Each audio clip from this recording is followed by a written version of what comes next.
Excelente. Ustedes tuvieron feria, yo no tuve. Muito pouco. Tem carnaval, Sorteia bem, pô. Pero bueno, estamos nuevamente entonces compartiendo un semestre más. Este semestre va a ser un poquito más complejo que el pasado. Vamos a aumentar un poquito de nivel hasta llegar a cirugía 3, ¿verdad? Pero siendo sincero, cirugía 2 es el más difícil, el más extenso. Básicamente cuando hablamos de cirugía, la mayoría de las patologías vamos a abordar en cirugía 2. Cirugía 3 va a estar destinado a hablar de patologías sumamente importantes y frecuentes en pruebas y en la práctica también. Básicamente todo lo que es trauma y todo lo que es abdomen agudo quirúrgico. Ahora, cirugía 2 está enfocada en gastro, todas las patologías gastrointestinales. Empezando la primera unidad, vamos a hablar de patologías biliares. Una serie de patologías biliares. La doctora Claudia, creo que ya tuvieron con ella una clase. Sí. No sé si ya desarrollaron un tema. Apendicitis. Perfecto. Entonces ella se va a encargar de la parte de intestino grueso, vamos a decir así, van a hablar con ella, empezando la apendicitis aguda, enfermedades del colon, enfermedades del intestino delgado. Yo voy a empezar en vías biliares y luego vamos a esófago, estómago, duodeno. Vamos a abordar en este semestre también hemorragias digestivas, vamos a abordar patologías hepáticas, ¿verdad? Que también entra como anexo al tubo digestivo. Muchas cosas tal vez van a repetir en medicina interna, vamos a integrar estas materias. ¿Okay? Farmacología también continúa su ritmo, ¿verdad? Nuevas clases, nuevos fármacos, se van a integrar, ¿verdad? Y de esa manera creo que sigamos trabajando bastante bien. Los grupos de práctica, tengo entendido que ya están todos distribuidos, ¿verdad? Ya he visto muchos grupos por ahí en el hospital haciendo sus prácticas, eso es bueno. No sé cómo hacer para empezar esta diapositiva. ¿Alguien me puede ayudar? Como já? Para empezar la práctica. Eu não sei mexer. Acho que é ali em cima, prof, nessa televisãozinha aí. ¿Sí? Vixe. Bueno, y entonces les vuelvo a repetir y en este año más que nunca recalcar que las prácticas, por favor, traten de cumplirlas muy bien.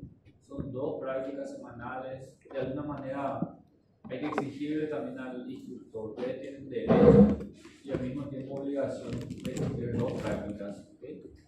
Y en este semestre vamos a empezar con todo en las patologías quirúrgicas mismo, ¿verdad? Como la apendicitis aguda, que vimos la otra Claudia. Es un semestre que es donde comenzamos a interesarnos, el estudiante debería comenzar a interesarse, a apasionarse más por la materia quirúrgica. Pero todavía vamos a seguir recordando algunos conceptos anatómicos, fisiológicos, fisiopatológicos, semiología que vimos el año pasado, el semestre pasado, pero vamos a enfocarnos mucho más en la patología y en cómo manejar ese paciente. ¿Sí? El resto de ustedes ya conocen. Estamos trabajando para mejorar el sistema de planeamiento del año. ¿En qué sentido? Para que ustedes ya dispongan de todo lo que va a pasar en el semestre en cuanto a las tareas académicas principalmente. Esa es una exigencia que estamos teniendo de las autoridades académicas y estamos con eso, con la nueva encargada de la parte curricular, la licenciada Mercedes. Estamos trabajando, ustedes seguramente ya escucharon de alguna manera que la universidad está tratando de acreditarse por el Arcosur.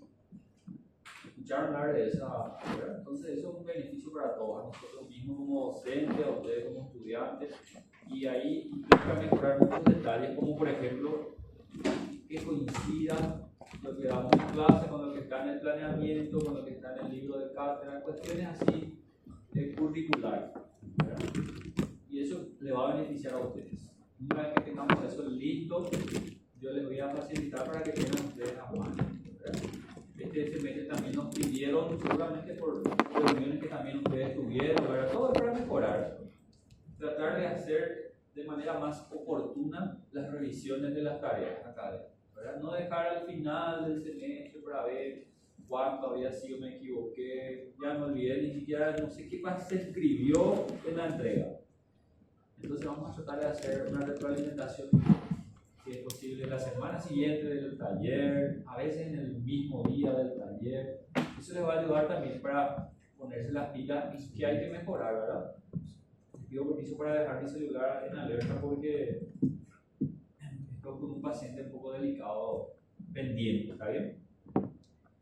Bueno, ¿y qué más les puedo decir? Literatura de base de este año. Vamos a dejar ya un poco de lado aquel libro básico de semiología que insistimos bastante el año pasado y vamos a enfocarnos en un libro ya de clínica.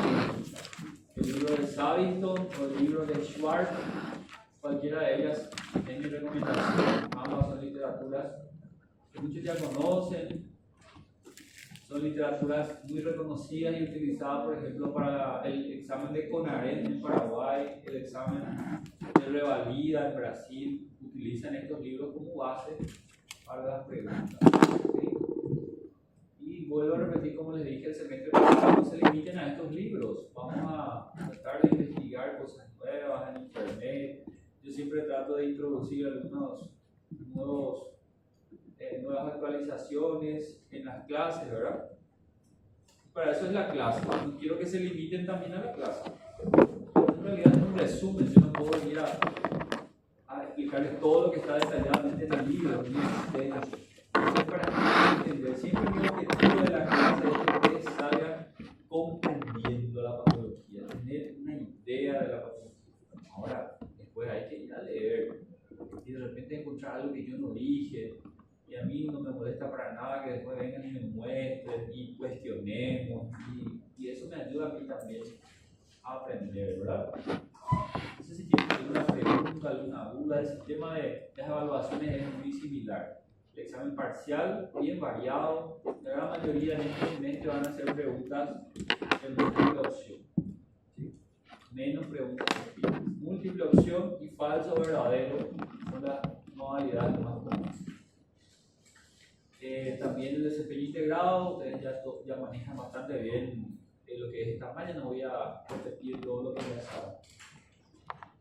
Y el ECOE también, al final de este semestre, va a ser un poco más, ¿cómo podemos decir? Un poco más preparado en cuanto al escenario. ¿Verdad? El primer semestre, el día 1 fue algo un poco para romper el hielo, el miedo que ustedes tenían a una evaluación de ese tipo. Ahora, como les dije, vamos a subir un poco de nivel. Vamos a preparar escenarios clínicos donde ustedes ya tienen que reconocer el diagnóstico de ese paciente, plantear un tratamiento, plantear estudios auxiliares. ¿Sí?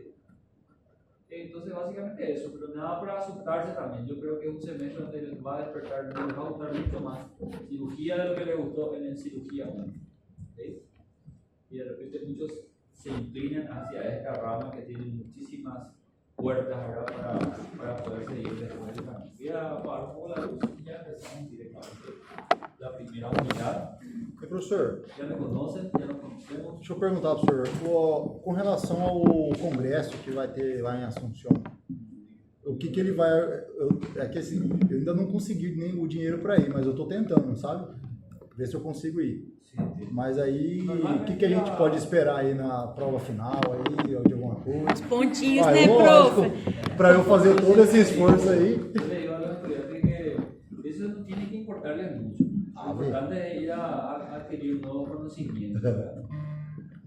Pero sí, la universidad siempre facilita un incentivo, ¿verdad? Que no le perjudicaría a los que no podrán ir, por ejemplo. Porque sería un porcentaje a más, ¿verdad? No va a quitar la nota de los que no pueden ir. El que no puede ir va a tener su evaluación al 100%, ¿verdad? Y el congreso está en septiembre. El congreso está fijado para el mes de septiembre, 18, 19 y 20 de septiembre. Nosotros a esa altura vamos a estar probablemente en mediados del semestre. Entonces yo considero que el beneficio mayor para ustedes va a ser que el porcentaje sea para el examen final. El mayor peso va a ser. No sé si ustedes están de acuerdo. Sim. Y adelantando un poco, la universidad nos va a autorizar eso. Yo creo que 5% del examen final es un considerable porcentaje, ¿verdad?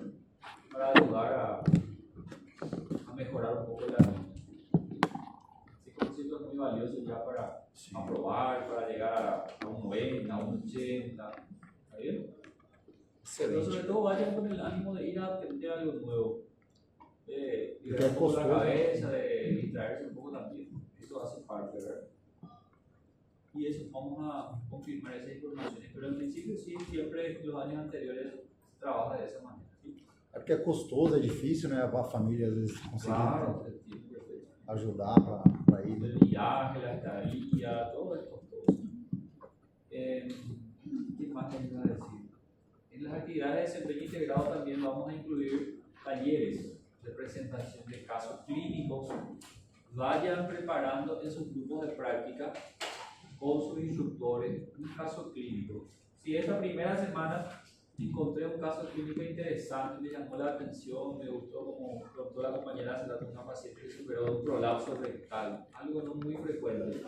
Ya agarren ese caso, los datos del paciente, la historia, los datos de imagen que tiene, igual de guardando ya, porque ese tal vez sea la presentación. Allá va a estar calendarizado eso, probablemente al final del semestre, como un trabajo final del desempeño integrado, va a ser la presentación de un caso clínico aquí, con todas las normas que les vamos a orientar. La presentación, la forma de presentación, los pasos de la presentación, todo eso. Y va a valer como desempeño integrado también, ¿sí? Y básicamente eso, espero que nos llevemos bien, no tuvimos problemas en el semestre pasado, creo que fue un grupo bastante interesado. Yo veo eso en ustedes, muy respetuoso, no tuvimos problemas en la clase, ¿verdad? Muy participativo, eso es bueno. Y espero que mejoremos, ¿verdad? Yo como docente de la materia en sí, ustedes también como estudiantes. Muy bien. Vamos a empezar entonces con esta unidad que probablemente la unidad de gastroenterología es la más importante debido a la frecuencia de las patologías biliares. Yo realizo consultorios del hospital regional. El 90 o 95% de los pacientes que acuden al consultorio es por patologías biliares. Es altísima la prevalencia de enfermedades de las vías biliares. Y cuando hablamos de patologías de las vías biliares, ustedes me van a decir, seguramente ya escucharon mucho, tal vez ya tuvieron experiencias personales o familiares de alguna patología de la vía biliar. Todos tienen un conocimiento muy interesante, ¿verdad?, de lo que son las vías biliares. La anatomía de las vías biliares, una de las partes más apasionantes de la anatomía humana. Todos recuerdan ahí la vesícula biliar, el conducto cístico que desemboca en el conducto colero, toda esa anatomía básica. ¿Me pueden decir ustedes cuáles son las patologías o el nombre de las patologías que les viene en mente cuando hablamos de patologías biliares? ¿Quién me puede ayudar? Colelitiasis. Perfecto. Vamos a ir ordenando porque es importante. ¿Saben por qué les digo esto? Es muy común en los exámenes pequeñas confusiones en estos nombres. Son nombres muy similares y a veces hay pequeñas diferencias y eso tenemos que marcar. Entonces yo les recomiendo, cuando vamos a empezar a estudiar patologías biliares, hagan en su resumen un pequeño cuadro, una tabela de definiciones de los nombres de estas patologías. Y guárdense bien eso, no confundan eso. ¿Sí? Yo les digo esto porque en el examen yo pregunto de repente criterios para colecistitis aguda y el estudiante tal vez por una confusión del nombre escribe ahí los criterios para colangitis aguda, algo muy parecido y confunde el nombre, ¿se entiende, verdad? Entonces aquí el compañero dice colelitiasis. ¿Qué podemos decir por la colelitiasis? ¿Qué sería la colelitiasis? Tiene otros nombres muy similares, sinónimos. Colecistolitiasis es lo mismo. Litiasis vesicular es lo mismo.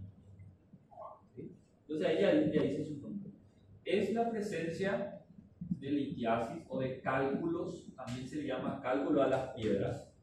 Comparando ahora, la medicina es muy analógica siempre, comparando los cálculos. Antiguamente el sistema monetario monetario era por trueque, ¿verdad? Y se utilizaban piedras cuando todavía no existían monedas.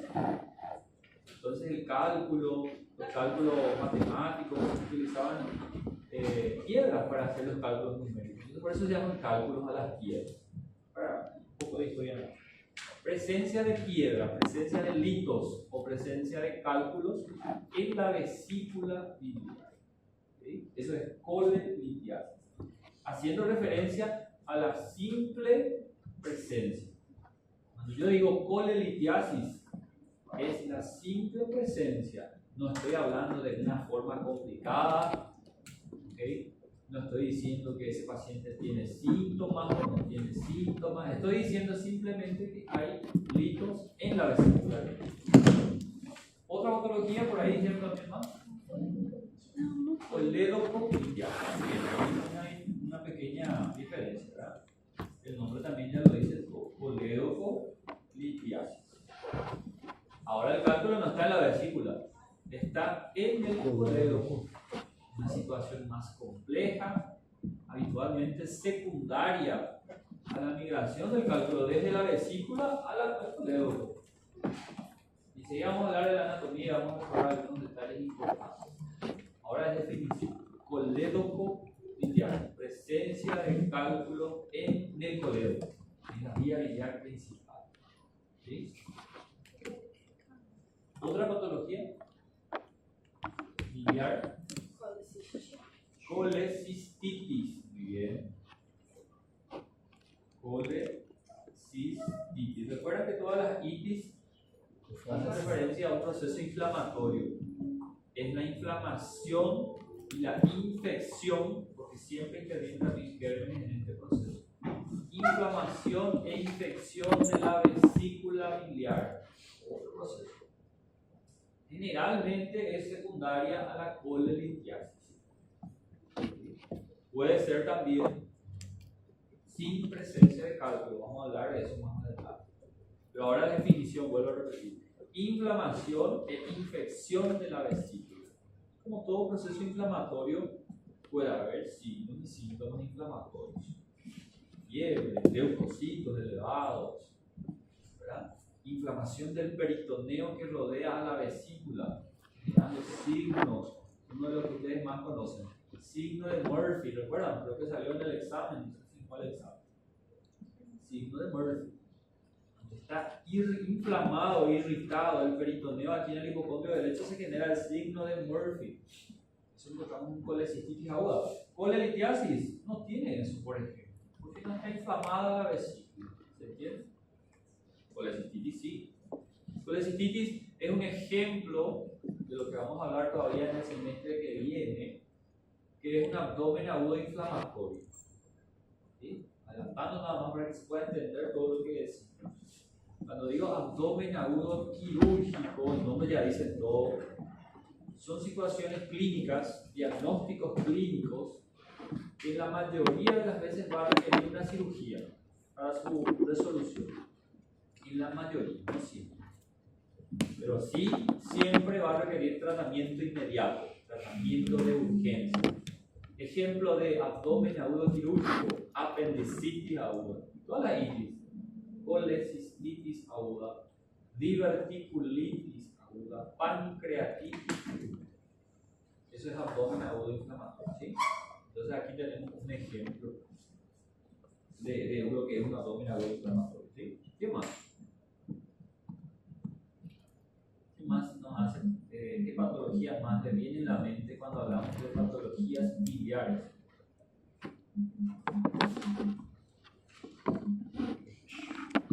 ¿Qué más?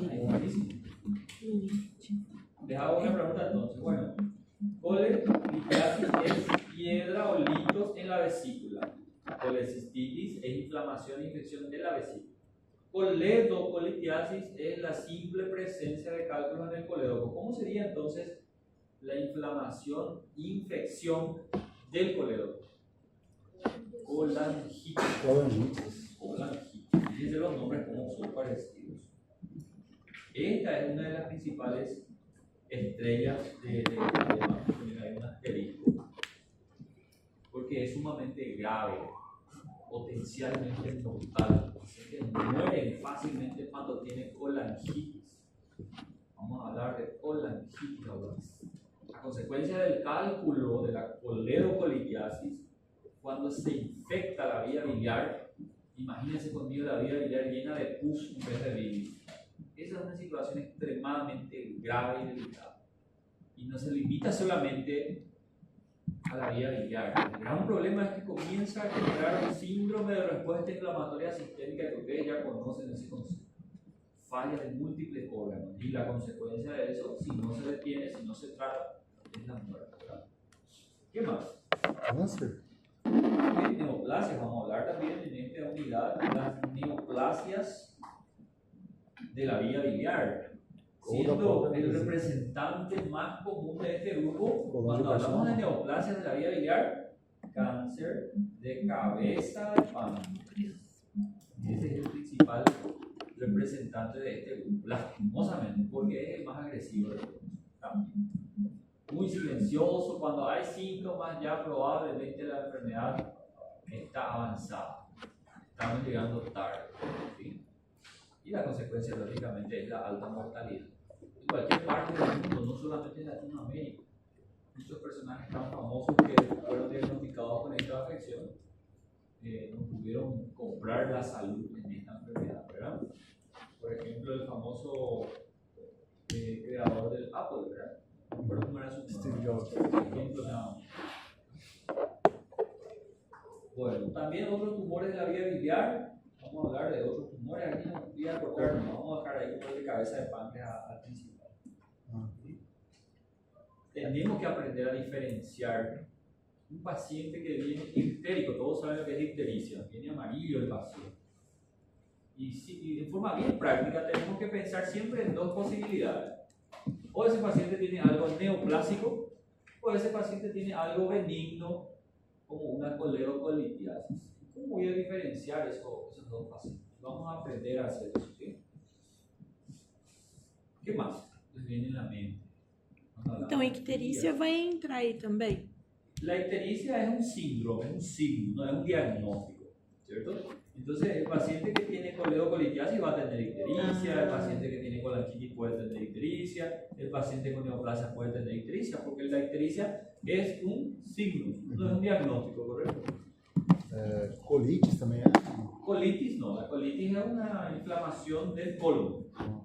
Barreira também não. Colestase é o mesmo que... Colestasis es un nombre sinónimo de ictericia.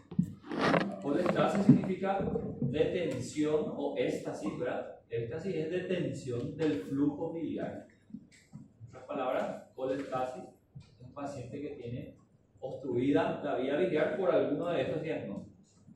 Coledocolitiasis va a tener colestasis, colangitis va a tener colestasis, neoplasias de la vía biliar va a tener colestasis, ¿entiendes? Pero vamos a colocar también en nuestra clase después lo que es el síndrome ictérico. ¿Qué más? Vamos a hablar también como parte de la vía biliar o anexo a la vía biliar de la pancreatitis, una de las principales estrellas del capítulo de patologías de la vía biliar. Es la inflamación y eventual infección del páncreas. En principio no hay infección, guárdense estos conceptos que les estoy dando, son informaciones muy valiosas. Cuando hablamos de pancreatitis aguda, en principio no hay infección, es una inflamación nada más. Pero una situación muy grave también. Porque recuerdan ustedes cuando hablamos tema de examen acabamos de hacer hace 2 semanas, examen final. Iniciadores de SIRS, ejemplos que pueden iniciar un síndrome de respuesta inflamatoria sistémica. Recuerdan, grandes quemados, grandes cirugías como la cirugía de Whipple. Y un ejemplo aislado, la pancreatitis aguda. La pancreatitis aguda tiene esa característica. No se limita solamente a la inflamación del páncreas. El gran problema es que termina generando un desorden sistémico. Falla renal, falla pulmonar, falla del sistema nervioso. Entonces eso le hace a la pancreatitis aguda un desafío tratar, diagnosticar, manejar. Muchos terminan entrando en terapia intensiva. No es fácil manejar. ¿Sí? Hay muchas cosas que que vamos a hablar de pancreatitis ahora. ¿Qué más?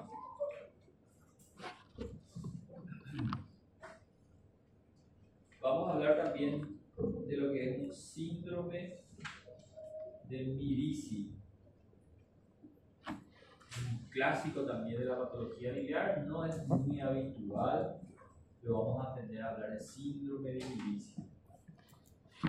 Entre las neoplasias también aquí de la propia vesícula biliar, vamos a hablar también de las neoplasias agresivas del tracto digestivo y de la propia vía biliar, colangiocarcinoma, se llaman los tumores de la vía biliar. Vamos a hablar también de lo que es un íleo biliar. Íleo biliar. Vamos a ver lo que es síndrome de Mirici. Entonces, verdaderamente, entre las patologías biliares, a veces en la cabeza de uno se vuelve como una ensalada de frutas, ensalada de palabras. Por eso les recomiendo aclarar bien estos conceptos, dominar, decorar de alguna manera, primeramente la definición. ¿Okay? Bueno, repaso anatómico, no se olviden de leer un poco esto en los libros, no se salten este apartado del libro. Es importante, es fácil de leer, de recordar, no sé si buenos o malos recuerdos de anatomía, pero hay que recordar, ¿sí? Aquí vamos a ver la anatomía, muy conocida por todos, ¿verdad? ¿Cómo me gustaría que ustedes recuerden de la anatomía? Dos conceptos. Primeramente pueden fijarse en esta imagen que el hígado en su parénquima tiene también como un árbol de la vía biliar. Por eso me gusta mucho la definición de árbol biliar, porque tiene varias ramas, ¿verdad? Que nos recuerdan las ramas de un verdadero árbol. Todo se inicia aquí en el hígado. Las vías biliares microscópicas que van ganando diámetro y se vuelven macroscópicas, pero en principio quiero que recuerden así, fíjense, existen vías biliares dentro del hígado, ¿correcto? Por tanto, vías biliares intrahepáticas, ¿cierto? Ese es el origen de la vía biliar. Luego se van fusionando las ramas, fusionando, y una vez que sale del hígado, es decir, desde la hepática derecha, hepática izquierda, ya es extrahepático. Ya es algo macroscópico, visible a simple vista, como quieran llamar. Esa es una división interesante, intrahepática y extrahepática. En base a este dato anatómico tan sencillo, más adelante van a comprender ustedes un dato que ya les voy a tirar ahora. Normalmente, por decir, en una ecografía, en un estudio de imagen, la vía biliar intrahepática no se observa. ¿Por qué? Porque los diámetros son naturalmente menores. Cuando se ven las vías biliares intrahepáticas dilatadas, significa que hay una obstrucción en alguna parte de la vía biliar, una obstrucción de marcha crónica. Si ya está dilatada el colédoco, la vesícula y también la vía biliar intrahepática, significa que la obstrucción empezó hace tiempo. Una obstrucción crónica, probablemente neoplasia. Esa es una asociación muy común que hacemos nosotros. Dilatación de las vías biliares intrahepáticas es un dato muy común en las ictericias, en las obstrucciones neoplásicas. ¿Cierto? Entonces, fíjense la importancia de esto. Es importante recordar el diámetro de los conductos, como ser el conducto cístico, mide 3 milímetros aproximadamente, diámetro, calibre. Finito es el conducto cístico. El colédoco mide aproximadamente, vamos a dar un promedio y un dato para nuestra materia, puede variar entre un libro y otro, hasta 6 milímetros de diámetro. Importante ese dato porque en el examen yo les voy a dar valores, les voy a decir colédoco de 10 milímetros. Ustedes tienen que interpretar si colédoco está normal o está dilatado. Naturalmente dilatado con 10 milímetros, hasta 6 milímetros. Otro concepto que quiero que tengan de la anatomía de las vías biliares, y esta sí me parece más interesante, más importante. Una pequeña división. Vía biliar principal, ya hemos escuchado hablar también de esto. Y por otro lado vía biliar accesoria. Imagínense conmigo aquí en la ciudad, ¿verdad? Aquí en la ciudad, Boca Brown, no sé dónde están más habituados a transitar. Existen algunas calles, algunos caminos que son principales, son avenidas principales, ¿verdad? Y así también hablamos de la vía biliar principal.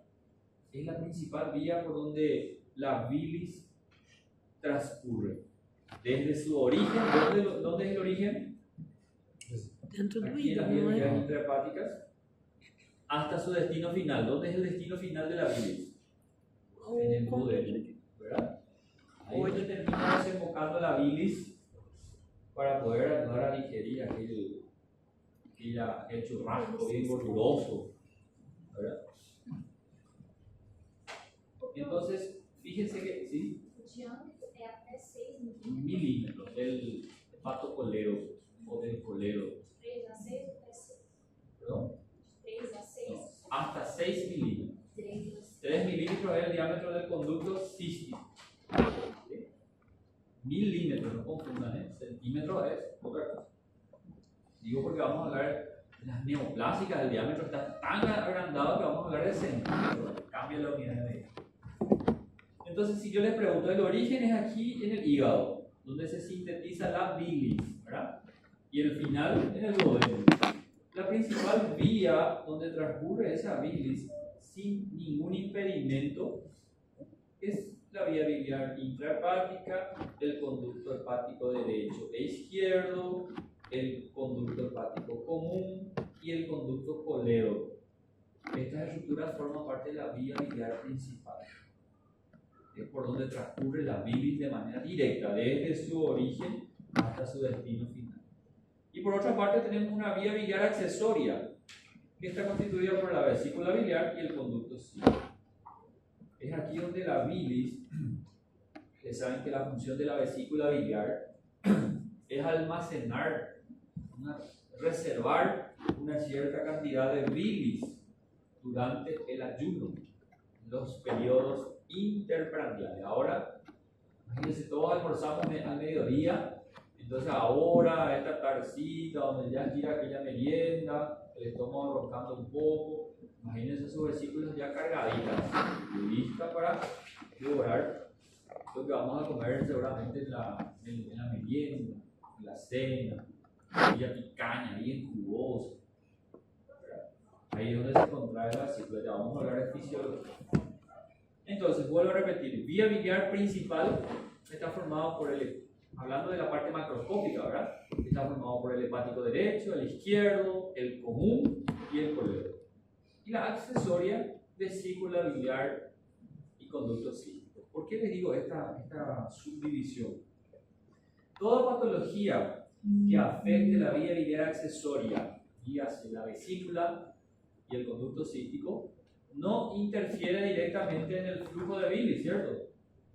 El paciente puede tener colelitiasis, puede tener colecistitis aguda, puede tener un cálculo en el conducto cístico, pero no interfiere en el flujo de bilis en la vía biliar principal. Por ende, ese paciente no va a presentar ¿qué signo? Ictericia. Entonces, colelitiasis no tiene ictericia, colecistitis aguda no suele tener ictericia, hay una pequeña excepción. Con cálculos en el cístico no suele tener ictericia.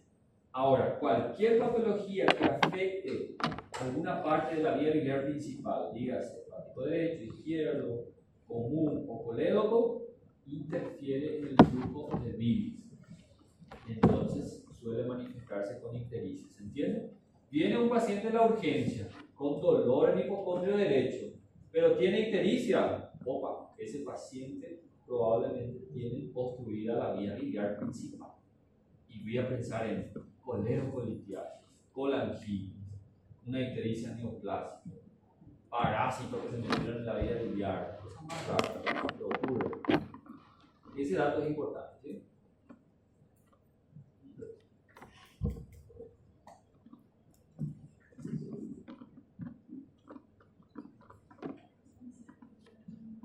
Vamos así despacito para no aburrirles ya en este primer día, ¿verdad?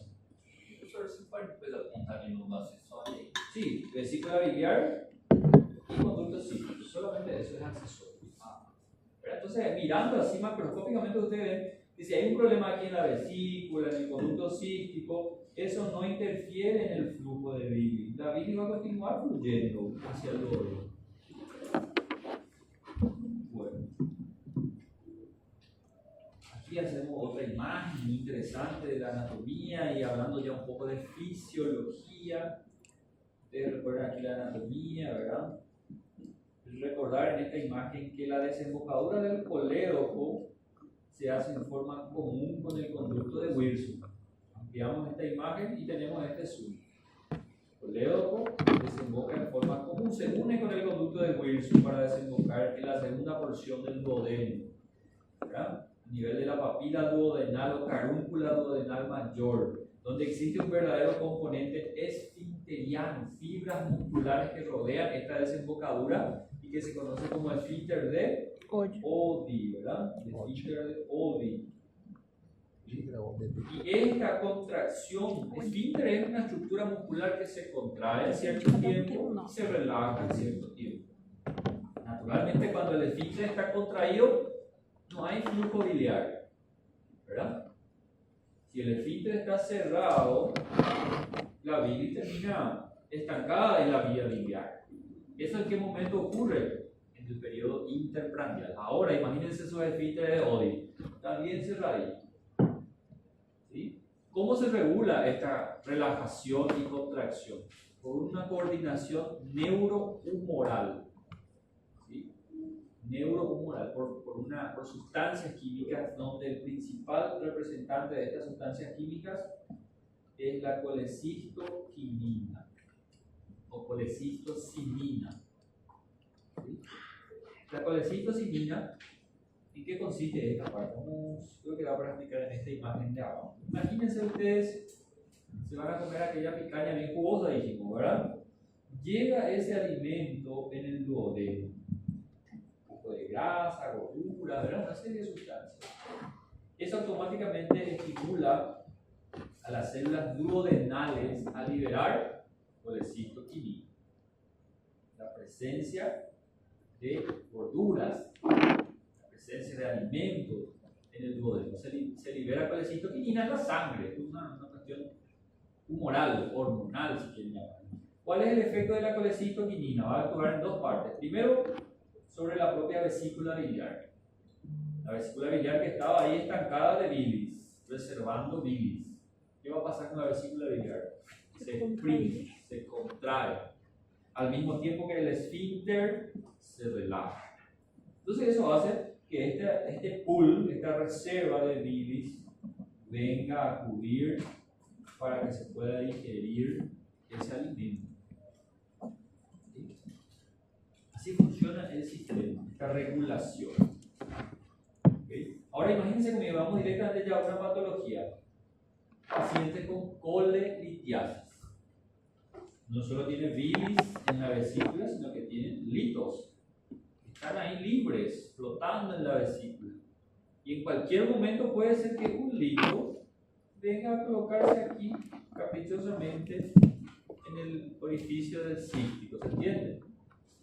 Ahí, el paciente se fue a cenar, a comer una tortilla, una empanada, se inicia todo este mecanismo, se libera colecistoquinina, la colecistoquinina promueve una potente contracción vesicular y solamente termina el estímulo de la colecistoquinina cuando la bilis o el ácido biliar llega al duodeno. Mientras no llega, continúa la vesícula recibiendo el estímulo de la colecistoquinina. ¿Cuál va a ser el efecto? Conmigo, imagínense fácilmente, se contrae la vesícula vigorosamente, pero hay un obstáculo acá, no puede expulsar esa bilis. ¿Cómo se manifiesta eso en el paciente? Dolor intenso, un dolor cólico, un dolor de lucha mecánica contra un obstáculo. ¿Sí? Eso es lo que conocemos como cólico biliar. Otro concepto que también deberíamos citar allá en la definición. Anoten por favor si pueden volver. Cólico biliar. Algunas literaturas más antiguas lo llamaban cólico hepático, porque como es el hipocondrio derecho se asociaba al hígado. Pero hoy día sabemos que es cólico biliar. ¿Y cómo podemos definir el cólico biliar? No más que la forma de presentación sintomática de la colelitiasis. Recuerdan que colelitiasis era simplemente presencia de cálculos. De hecho, la gran mayoría no duele. Pero cuando eso genera un dolor, como acabamos de explicar, lo llamamos cólico biliar. ¿Okay? Antes de pasar un poco, tenemos que hablar de cólico biliar. Es la forma de presentación sintomática de la colelitiasis. Podemos incluso hacer más práctico. Cuando hablamos de colelitiasis, es asintomático. Cuando tiene síntomas, cólico biliar. Pero cólico biliar todavía no es una forma de complicación. ¿Okay? Cólico biliar no es una complicación, simplemente es la denominación a la forma sintomática. Ahora, colecistitis aguda, esa sí ya es una complicación de otra situación. Vamos a hablar después de eso. Un poco de fisiología. Ya dijimos que la bilis se sintetiza ¿dónde? Hígado. Los hepatócitos, ¿verdad? Los hepatócitos van trabajando, recuerdan la estructura anatómica, por qué no decir arquitectónica del hígado, es muy lindo. La histología del hígado, ¿verdad? Se organiza con muros de hepatócitos que forman los lobulillos o lóbulos, en portugués creo que le llaman lóbulos, ¿verdad? Hepáticos, una estructura hexagonal de murallas de hepatocitos que van trabajando como obreros para introducir los componentes de la bilis, entre muchas funciones, ¿verdad? ¿Cuáles son los componentes de la bilis? La gran mayor parte de la bilis es agua, un líquido muy fluido, isotónico, ¿verdad? Agua. ¿Qué más tiene la bilis? Dentro de la bilis, ¿qué otra sustancia? Hay bastante colesterol en la bilis. Por esa razón se forman los cálculos de colesterol. Cualquier situación o factor de riesgo que hace que la bilis, por alguna razón, imagínense conmigo, quede más estancada en la vesícula. Ejemplo, mujeres cuyas hormonas naturalmente hacen que la contracción de la vesícula sea más débil. Vale. Y bueno, con esto terminamos entonces la clase de hoy.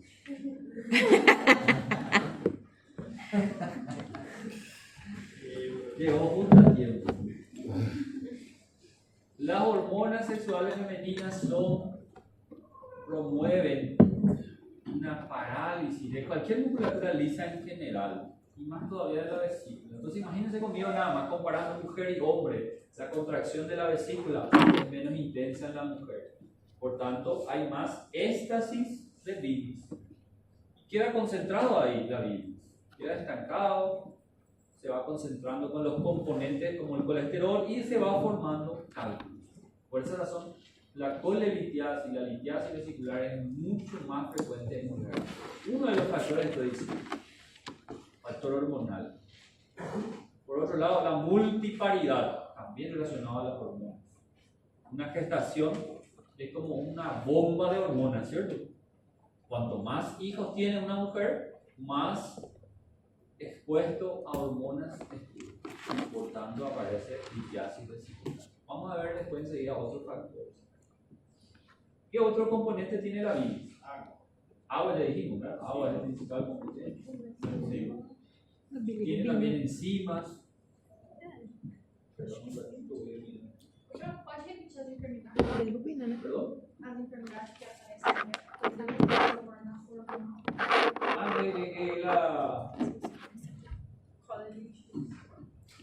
A mulher tem muito mais pedra na En vesícula. general, no solamente de colelitiasis, todas esas enfermedades biliares benignas que citamos son más comunes en mujeres, debido al factor hormonal. ¿Sí?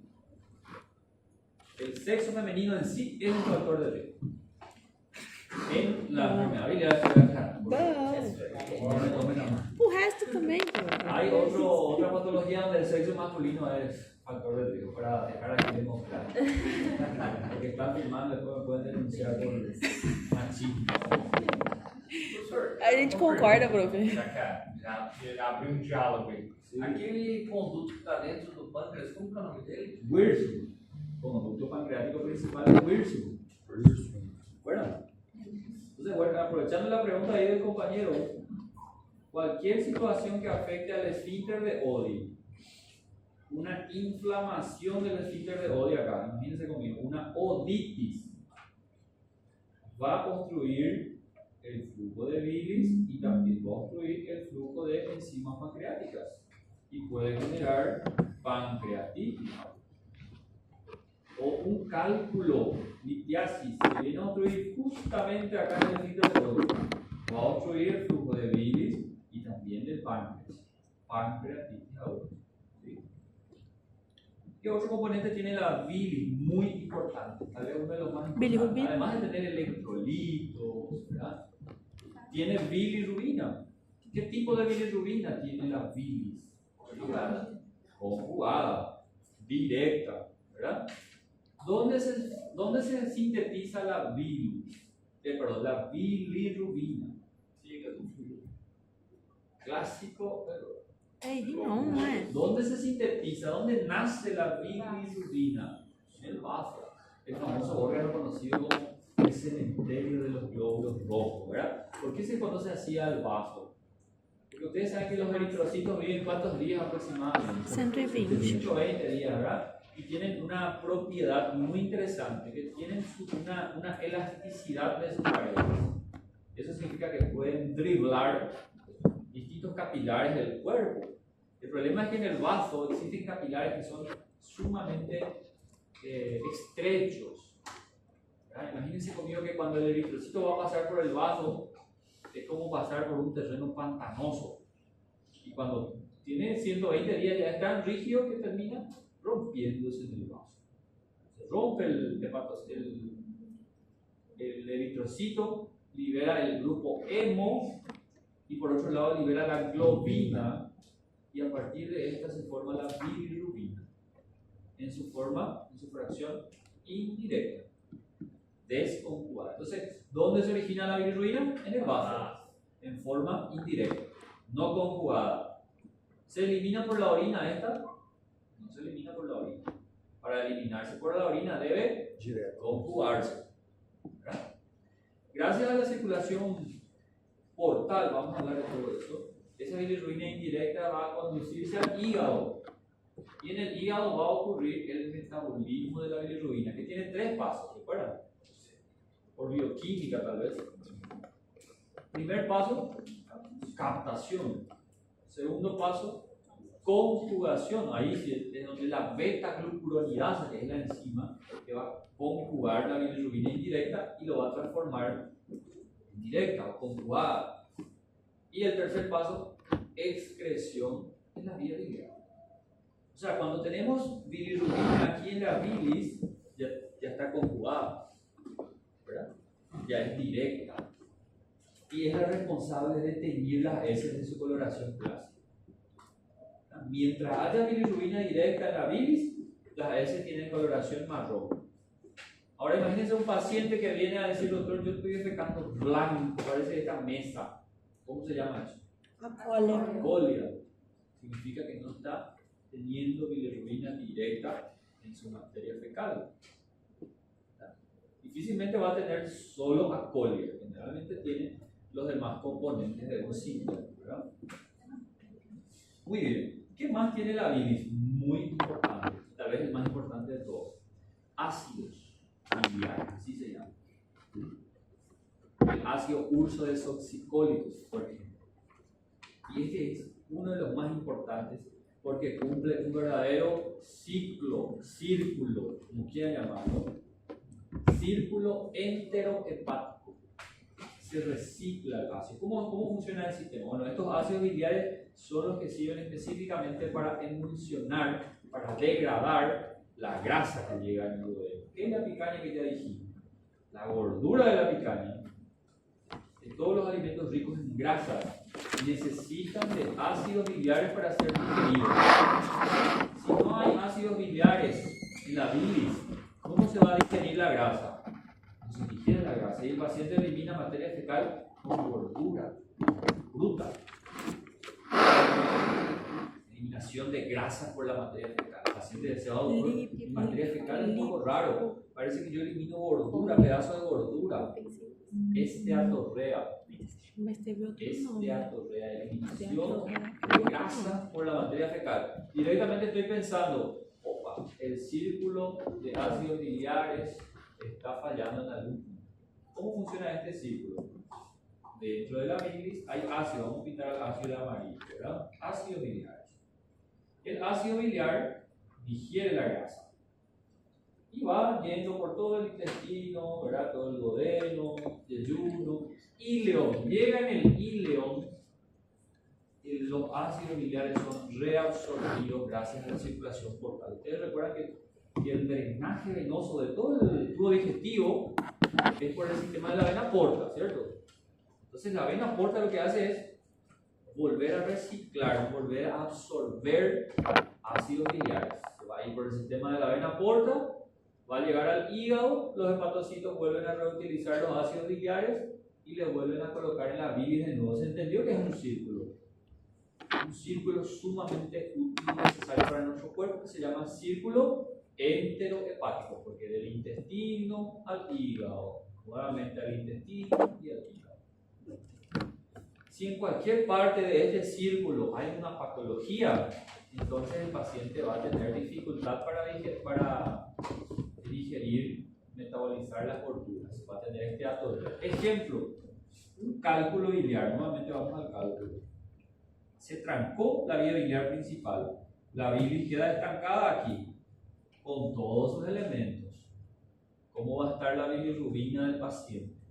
Va a comenzar a aumentar, ¿verdad? ¿Cómo va a estar la materia fecal del paciente? ¿Qué color va a tener? Va a estar blanco, ¿verdad? ¿Cómo va a ser la orina del paciente? Porque la bilirrubina comienza a invadir la sangre y se elimina por los riñones. Está conjugado. Va a tener coluria, ¿verdad? Y la materia fecal del paciente además va a tener grasa. ¿Por qué? Porque no están llegando los ácidos biliares. Así como el paciente que no tiene ningún problema biliar, olvídense de la parte biliar. Tiene un problema en el íleo, una ileitis, una enfermedad inflamatoria, como la enfermedad de Crohn que van a ver con la doctora Claudia. Un proceso inflamatorio autoinmune del intestino que afecta comúnmente al íleo. Si está inflamado el íleo, no puede reciclar otra vez ácidos biliares, va a tener esteatorrea. Entienden que en cualquier parte de este círculo falla algo, el paciente va a tener problemas con los ácidos biliares. Entonces, por eso es importante recordar y conocer un poco de la fisiología otra vez, ¿verdad? Un poco de la anatomía, por qué no decir de la histología. A medida que vamos hablando de cada tema, voy a ir recordando seguramente más información. Y vemos, ¿sí? Qual que é o ácido biliar que se botou mais? El ácido ursodesoxicólico. E como é que escreve, prof? Así como suena. Aí fica muito difícil. Ursodesoxicólico. Por eso les pido, por favor, lean un poco con cariño, sin compromiso, ¿verdad? La parte de anatomía, la parte de fisiología, van a ver ustedes los libros. Recuerdo fisiológico, un poco de anatomía patológica, incluso también, antes de entrar a hablar de la patología, ¿sí? Fíjense la vascularización tan rica de todo este sector del hígado, de las vías biliares. Aquí en esta primera imagen vemos el hígado. Tiene una característica un poco diferente que el resto de los órganos. Todos los órganos del cuerpo tienen una arteria que le trae sangre oxigenada, ¿correcto? Y una vena o varias venas que drenan sangre, ¿verdad? Por ejemplo, la arteria renal y drenaje por la vena renal. El hígado tiene un detalle interesante que ustedes conocen muy bien, tiene doble sistema venoso, ¿verdad? Por un lado, la sangre arterial oxigenada le está llegando gracias a la arteria hepática. Pregunta clásica de examen de cirugía, puramente anatómica. ¿De dónde está viniendo la arteria hepática al hígado? da aorta. directamente del tronco celíaco. Ya he visto innumerables veces en exámenes de cirugía. Una pregunta puramente anatómica. ¿Cuáles son las ramas del tronco celíaco? Y se pregunta en cirugía. ¿Y por qué no puede ser también en nuestro examen? ¿Cuáles son las ramas ahí del tronco celíaco? ¿Quién me ayuda con eso? Son tres, ¿verdad? Pueden ver aquí. Uno, dos. Una que va hacia el bazo y se llama arteria Esplênica. una que va hacia el hígado, la hepática común, ¿verdad? Que después se divide en hepática propia, y luego la hepática derecha e izquierda destinada Tem uma para cada gástrica. lóbulo, ¿cierto? A gastro esquerda, Y né? hay una tercera que es mucho más pequeña, que es la gástrica izquierda, y para los autores más tradicionales, coronaria estomáquica, ¿verdad? Coronária Los estomática. autores prefieren mucho más Depressão também. ojo con esos detalles. Bueno, la arteria hepática es la que trae sangre oxigenada al hígado. Pero pueden ver también que otro sistema vascular está llegando al hígado y trayendo específicamente el 80% de la sangre que llega al hígado. Y paradójicamente es una vena, es la vena porta. Daba que las venas drenan sangre. Ahora la vena porta está trayendo sangre al hígado. Pero ¿de dónde proviene esta sangre de la vena porta? De todo el tracto gastrointestinal. Y a mí me gusta mucho colocar de esta manera. La vena porta no está trayendo sangre oxigenada, no está trayendo sangre nutricia, está trayendo materia prima para que el hígado pueda realizar su función.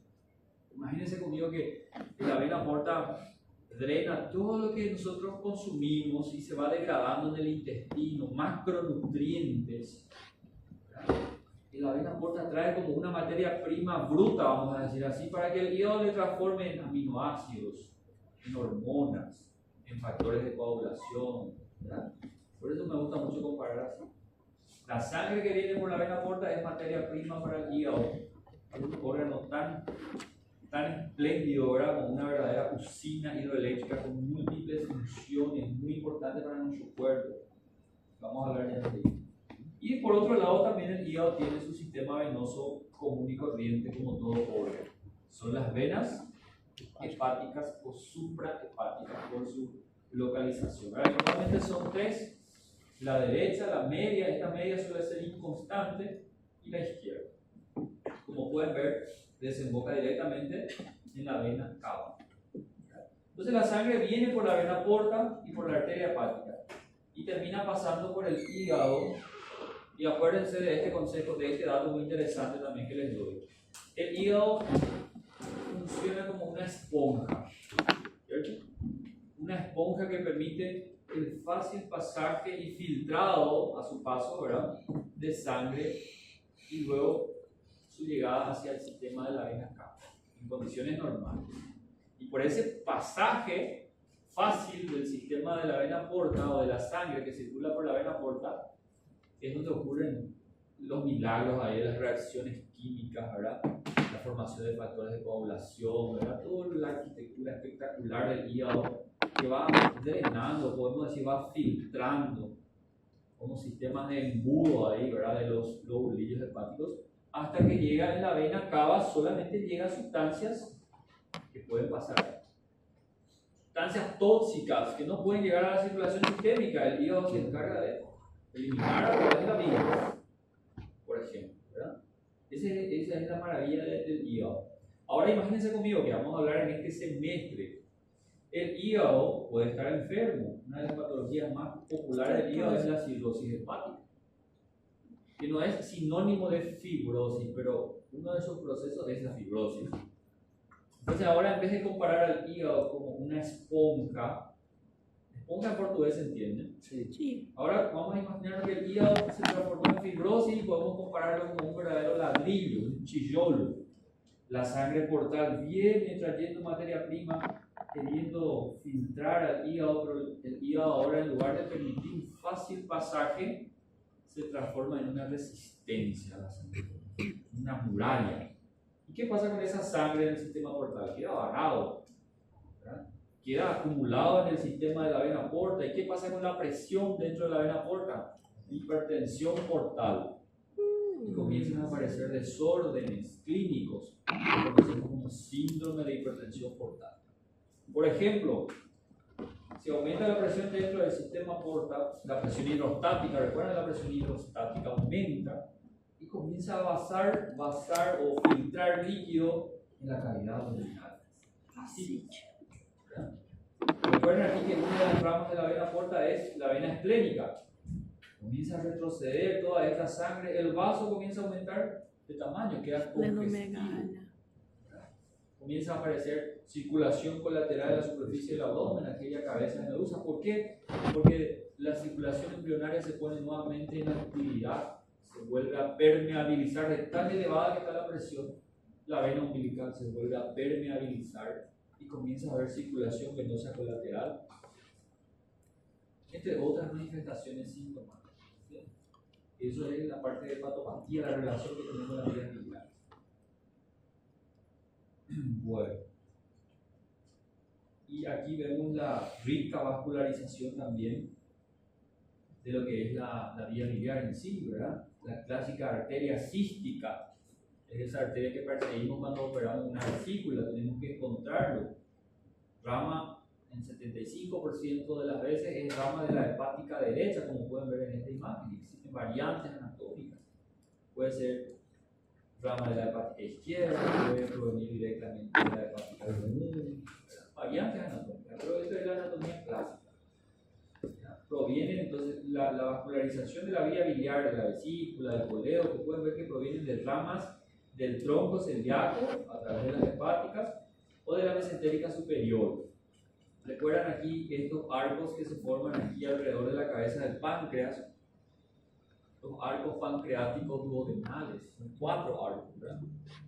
2 superiores, 2 inferiores, anterior y posterior respectivamente. Los triángulos clásicos ahí de Calot, los triángulos de Boudet, son datos anatómicos que tienen que recordar, ¿okay? Los límites de estos triángulos. ¿Le parece hacer una pequeña pausita? 5 minutos y 6, ¿verdad? Para empezar la clase, hasta aquí una introducción.